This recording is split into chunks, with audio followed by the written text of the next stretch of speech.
नमस्कार। स्वागत है आपके अपने channel legal information law insights पर। मैं हूं एडवोकेट मुकुंद महाजन। भारत में दीवानी वाद की 18 चरणों की श्रृंखला के दूसरे वीडियो में हम समझेंगे कि वादपत्र प्लेंट दाखिल करने के बाद क्या होता है।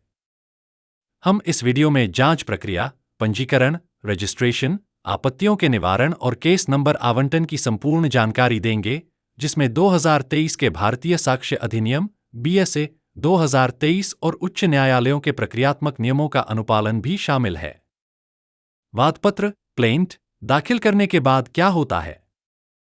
जब वादपत्र प्लेंट फिजिकली या डिजिटल रूप से दाखिल किया जाता है, उसे न्यायालय के रजिस्ट्रार विभाग, फाइलिंग विभाग द्वारा प्राप्त किया जाता है।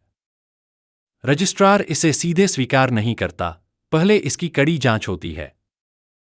यदि सभी आवश्यकताएं पूरी हों, तो वाद संख्या दी जाती है और केस पंजीकृत होता है। यह स्टेट अत्यंत महत्वपूर्ण है क्योंकि फाइलिंग में कोई भी त्रुटि वाद को विलंबित या समाप्त कर सकती है। न्यायालय में वादपत्र प्लेंट दाखिल करने के पश्चात रजिस्ट्रार या शेरिस्तेदार द्वारा विभिन्न पहलुओं की सावधानीपूर्वक जांच की जाती है। सबसे पहले वादपत्र टाइप किया हुआ, हस्ताक्षरित तथा आदेश 7 CPC के अनुसार सत्यापित होना चाहिए। इसके बाद यह देखा जाता है कि कोर्ट फीस अधिनियम के अनुसार उपयुक्त न्याय शुल्क अदा किया गया है या नहीं। क्षेत्रीय, मौद्रिक और विषय से संबंधित क्षेत्राधिकार की भी जांच की जाती है। फिर वादी द्वारा प्रस्तुत सत्यता का हल्फनामा आदेश 6 नियम 15 CPC के अनुसार संलग्न होना आवश्यक है। वकालतनामा वादी द्वारा हस्ताक्षरित तथा अधिवक्ता द्वारा विधिवत स्वीकृत होना चाहिए। सभी संलग्न दस्तावेजों की सूची व्यवस्थित रूप से संलग्न और अनुक्रमित होनी चाहिए। यदि वाद में डिजिटल साक्ष्य प्रस्तुत किए गए हैं, तो भारतीय साक्ष्य अधिनियम 2023 की धारा 22 और 127 के अनुसार आवश्यक प्रमाणपत्र भी प्रस्तुत किए जाने चाहिए। रजिस्ट्रार यह भी जांचता है कि वाद दाखिल समय सीमा लिमिटेशन पीरियड के भीतर किया गया है या नहीं और उसमें उल्लिखित कारण समय पर दायर न करने के लिए युक्तिसंगत हैं या नहीं। सभी दस्तावेजों की अनुक्रमणिका और पृष्ठों की क्रम संख्या भी उचित रूप से अंकित होनी चाहिए। अंततः संपूर्ण वादपत्र स्थानीय उच्च न्यायालय द्वारा निर्धारित दीवानी नियमावली के अनुसार प्रस्तुत किया गया है या नहीं, इसकी भी जांच की जाती है। भारतीय साक्ष्य अधिनियम 2023 की भूमिका। BSA 2023 की धारा 127 के तहत सभी प्राथमिक साक्ष्य जैसे दस्तावेज, electronic record, photo, video, chat, इन्हें वादपत्र प्लेंट के साथ दाखिल करना अनिवार्य है, न कि बाद में। इलेक्ट्रॉनिक रिकॉर्ड के लिए धारा 63(4) का प्रमाण पत्र अनिवार्य है। इसके बिना दस्तावेज जांच या सुनवाई में अस्वीकृत किए जा सकते हैं। वादपत्र की प्रारंभिक जांच के दौरान रजिस्ट्रार कुछ आम आपत्तियां उठाता है, जिनका निवारण आवश्यक होता है। सबसे सामान्य आपत्ति कोर्ट फीस से संबंधित होती है, जहां राशि कम होती है या उसकी गणना गलत की जाती है। कई बार वकालतनामा ठीक से हस्ताक्षरित नहीं होता या तो वादी या अधिवक्ता के हस्ताक्षर गायब होते हैं।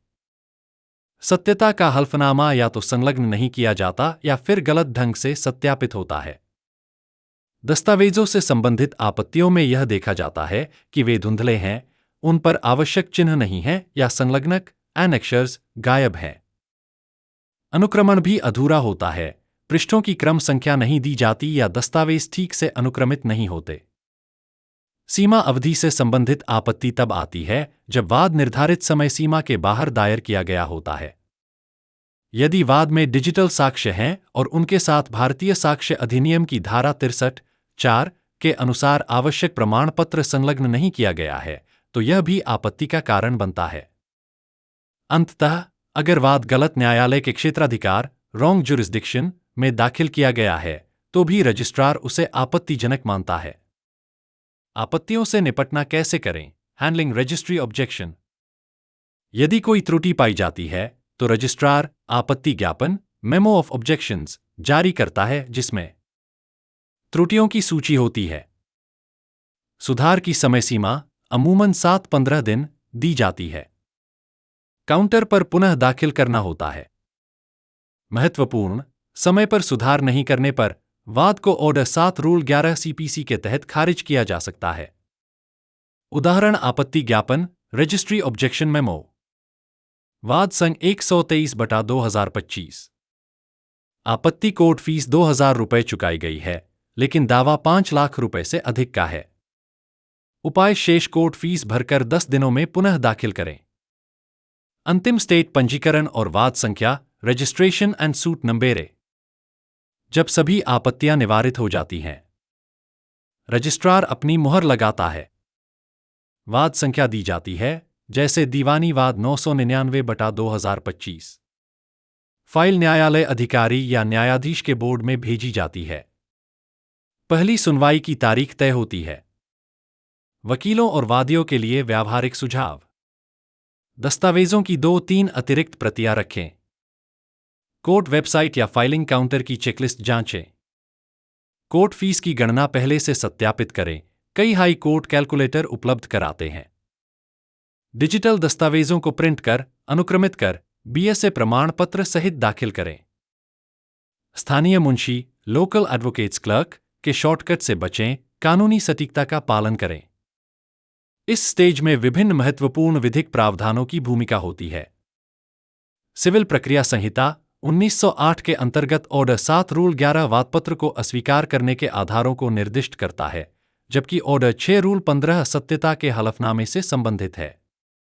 कोर्ट फीस अधिनियम 1870 के अंतर्गत प्रत्येक राज्य की राज्यवार शुल्क अनुसूचियां लागू होती हैं, जो न्यायालय शुल्क की गणना और भुगतान को नियंत्रित करती हैं।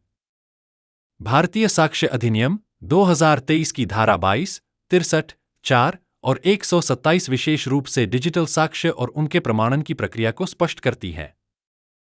सिविल नियमावली दस्तावेजों के प्रारूप, मुहरबंदी, अनुक्रमण और प्रस्तुति से संबंधित तकनीकी नियमों को निर्दिष्ट करती है। अंततः सीमायन अधिनियम लिमिटेशन एक्ट 1963 के अंतर्गत वाद दाखिल करने की समय सीमा का पालन आवश्यक होता है, जिससे यह सुनिश्चित हो सके कि वाद वैधानिक अवधि में ही प्रस्तुत किया गया है। ई-फाइलिंग पोर्टल पर विशेष जानकारी। अब कई न्यायालय ई-फाइलिंग स्वीकार करते हैं। ई-फाइलिंग में भी स्कैन किए गए दस्तावेज, हल्फनामा, कोर्ट फीस ई-चालान और डिजिटल हस्ताक्षर आवश्यक हैं। रजिस्ट्रार ऑनलाइन आपत्तियां भी दर्ज कर सकता है। ईमेल या डैशबोर्ड नोटिफिकेशन अवश्य चेक करें। निष्कर्ष। जांच और पंजीकरण का स्टेट ही तकनीकी प्रतीत हो सकता है, लेकिन यही तय होता है कि आपका केस आगे बढ़ेगा या नहीं। भारतीय साक्ष्य अधिनियम 2023 के आने के बाद दस्तावेजों और इलेक्ट्रॉनिक साक्ष्यों की जांच और अधिक सख्त हो गई है। हमेशा सावधानी से फाइल करें, सामान्य गलतियों से बचें और प्रक्रियात्मक व साक्ष्य कानूनों के पूर्ण अनुपालन के साथ ही कार्य करें। इस वीडियो को देखने के लिए धन्यवाद। यदि आपको यह जानकारी उपयोगी लगी हो तो कृपया लाइक करें, सब्सक्राइब करें और कमेंट्स में अपने विचार साझा करें। और हाँ, बेल आइकन दबाना न भूलें ताकि आपको आगे की सभी लीगल जानकारियां मिलती रहें। मैं आपसे अगले वीडियो में फिर मिलूंगा। जय हिंद, जय भारत।